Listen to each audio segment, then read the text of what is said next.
बिस्मिल्लाहिर्रहमानिर्रहीम। अस्सलाम वालेकुम मेरे प्यारे दोस्तों, मेरा नाम है लतीफ़ प्रो टीवी। यूट्यूब चैनल में खुश आमदीद तमाम देखने और सुनने वालों को। तो मेरे प्यारे दोस्तों, हम आज जिस टॉपिक पर बात करेंगे वो बात करेंगे कि इन लोगों को बीमारी के बाद जो है नई ज़िंदगी मिलती है।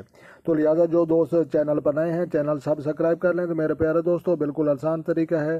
तो लिहाजा जो है बीमारी के बाद किन लोगों को जो है ये ज़िंदगी मिलती है, लिहाजा जो है हम आपको जो है समझ लो कि जो है केमिस्ट्री और दास्ते शनावास के हवाले से जदीद तरीन टेक्नोलॉजी पर मुश्तमिल जो है कैरो की केमिस्ट्री उसमें से जो है आपको समझा रहे हैं। तो मेरे प्यारे दोस्तों, ये जो आप तीर देख रहे हैं इधर जो है ये जो इस मरीज की लकीर भी इसको कहा जाता है और जो है लाइफ लाइन और ज़िंदगी की लकीर भी कहा जाता है।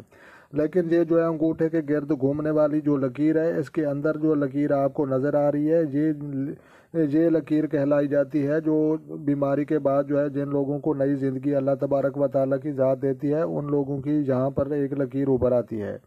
तो लिहाजा जो है अंगूठे के गिर्द घूमने वाली लकीर इसके अंदर जो है इससे छोटी भी हो सकती है, बड़ी भी हो सकती है और इसके ऊपर नीचे भी हो सकती है।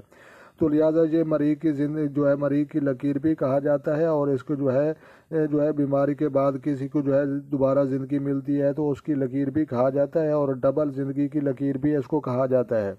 तो मेरे प्यारे दोस्तों, बिल्कुल आसान तरीका है। दास्ते शनास के हवाले से जो है हमने जो है बहुत अच्छी अच्छी वीडियोस बनाई हैं। अभी लतीफ़ प्रो टीवी चैनल सर्च करें।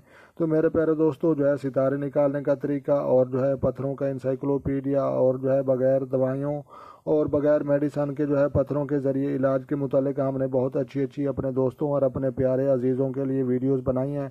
तो लिहाजा लतीफ़ प्रो टीवी चैनल विज़िट करें। तो लिहाजा आपके लिए बहुत मुफीद और कारआमद जो है वीडियोस आपको मिल जाएंगी और आपको बहुत फ़ायदा होगा इंशाल्लाह। तो लिहाजा अगर आपको ये वीडियो अच्छी लगी तो आपने लाइक भी करनी है, शेयर भी करनी है और कमेंट्स भी करने हैं और अपना ढेर सारा ख्याल रखना है और अपनी दुआ में मुझे याद रखना है। तो खुद खुश रहें, दूसरों को खुश रखने की कोशिश करें। इंशाल्लाह अल्लाह तबारक व तआला आपकी ज़िंदगी में खुशियाँ भर देगा। तो तब तक जो है देखने और सुनने वालों को मेरी तरफ से अस्सलामु अलैकुम व रहमतुल्लाह हो जनाब।